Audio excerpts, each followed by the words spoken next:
Hey everyone, welcome back to Corporate Decoder, where we pull back the curtain on the real stories behind the numbers. Today we're diving into MeiraGTx Holdings PLC's latest report, and let's just say things got a little genetic. Alright, so this isn't exactly the deep dive into quarterly earnings you might be used to. This is a current report on Form 8K, meaning MeiraGTx is filing this because some significant event has happened.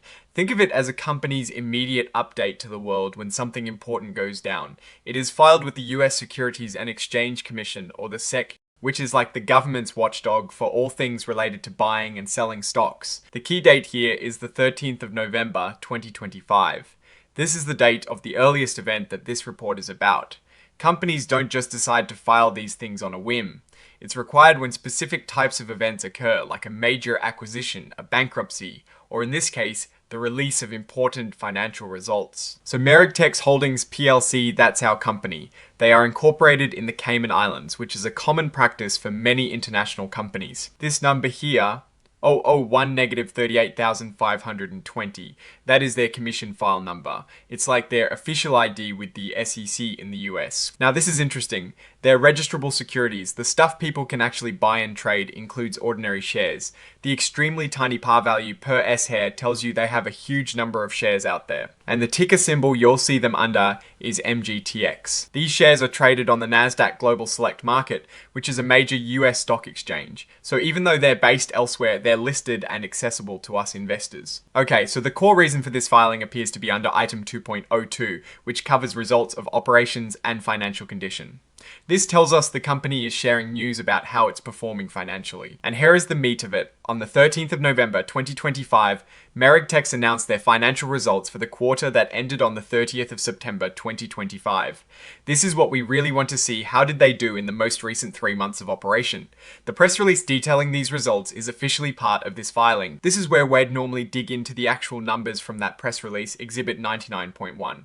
While this specific filing doesn't contain the full press release text within the 8K itself, it references it as an exhibit. This means the actual financial performance data, which is what investors are always looking for, is attached and available for review. Unfortunately, the provided text doesn't give us the specific numbers from that press release, so we can't directly analyze them here. However, based on the structure of this filing, we know that MeiraGTx has just shared its financial performance for the third quarter of 2025. Typically, a press release like this would highlight key financial metrics such as revenue, operating expenses, net income or loss and earnings per S-hair. They'd compare these figures to the same period in the previous year, for example, the third quarter of 2024. This comparison is crucial because it shows us trends. Is the company growing, shrinking, or staying flat? For a company in the biotechnology or pharmaceutical space. Like MeiraGTx, which is often involved in developing gene therapies, revenue might come from product sales, licensing agreements, or collaborations. Expenses would likely include significant research and development costs, manufacturing, sales and marketing, and general administrative overhead. If the revenue is surging, it could indicate successful product launches or expanding market reach. If expenses are increasing faster than revenue, it might signal heavy investment in R&D, which is normal for such companies. But it could also point to potential profitability challenges down the line. A significant part of analyzing these kinds of reports, especially for growth companies, is understory behind the numbers. Are they burning through cash quickly to develop life-changing treatments, or are the results indicative of a struggling business? Companies like MeiraGTx often operate at a loss for many years as they invest heavily in bringing new therapies to market. So the focus isn't always on immediate profit. But on the progress towards commercialization and the potential of their pipeline, we would also look for any commentary on their clinical trial progress, regulatory approvals, and future development plans. These are the qualitative factors that, combined with the financial numbers, give us a complete picture of the company's health and future prospects.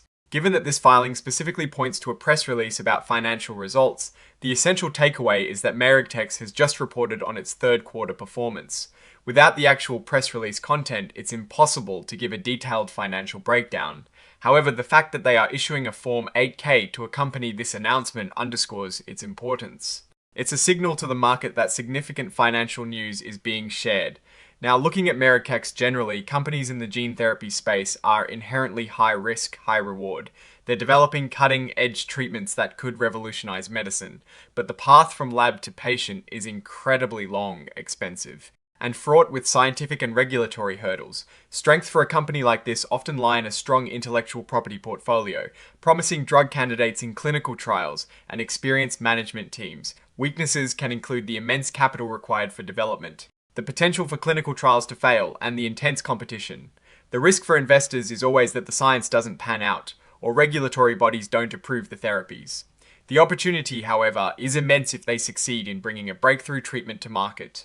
We'd want to see evidence of strong clinical data and a clear path to commercialization to feel confident about the company's direction.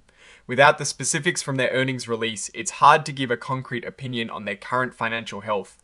But remember, the most important thing is to always look beyond the headlines and dig into the actual numbers and the accompanying details in their press releases. That is our quick look at this MeiraGTx Holdings PLC filing. What are your thoughts on companies in the gene therapy space and what you look for in their financial reports, especially when dealing with long development cycles? Drop your take in the comments below. If you found this breakdown helpful, please hit that like button, it really helps us out, and subscribe for more deep dives into the corporate world. Don't forget to join our Discord community, the link is in the description. Thanks for watching, and we'll see you in the next one.